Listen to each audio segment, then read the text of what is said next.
অদ্বৈত আচার্য প্রভু প্রত্যেক দিন গঙ্গার তীরে গিয়ে সেই এক গণ্ডুষ গঙ্গা জল আর একটা মাত্র তুলসী পাতা ভগবানের চরণে নিত্য নিবেদন করতেন। বাবা, ভগবানকে ডাকতে গেলে বেশি কিছুর দরকার হয় না। শাস্ত্র বলছে তুলসী দলমাত্রেণ জলস্বাচিল কেনবা বিক্রিতে সমাত্মানাং ভক্তেভ্যো ভক্ত বাৎসল্য। যদি কোনো ভক্ত এক গণ্ডুষ গঙ্গা জল আর একটা করে তুলসী পাতা প্রত্যেক দিন শ্রী গোবিন্দায় নিবেদনে আমি বলি, যদি কোনো ভক্ত ভগবানের চরণে নিত্য নিবেদন করতে পারে, শাস্ত্র বলছে ভগবান সেই ভক্তির কাছে সম্পূর্ণভাবে বিক্রি হয়ে যায়।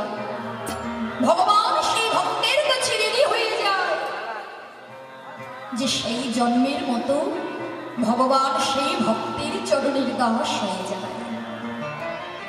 তাই অদ্বৈত আচার্য প্রভু দেখলে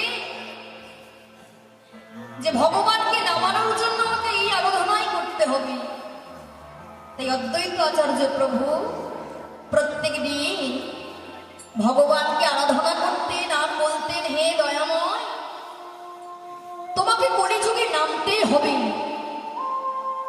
তবে ভগবান রূপে তুমি যেন এসো না, তুমি যেন ভক্ত রূপে নেমে এসো। ভক্তদের সঙ্গে তুমি মিশে দেখো, কেননা ভক্ত হয়ে যদি ভক্তদের সঙ্গে নাম সাজায়, ভক্তদের মনের ভাবটা তুমি বুঝতে পারবে না। প্রভু, ভক্তদের মনের ভাব বুঝতেই চাইলে তোমায় ভক্ত হয়েই নামতে হবে। তাই তো গৌরাঙ্গ মহাপ্রভু কলির প্রথম সন্ধ্যায় অবতীর্ণ হলেন নদিয়ার নবদ্বীপ মাটিতে।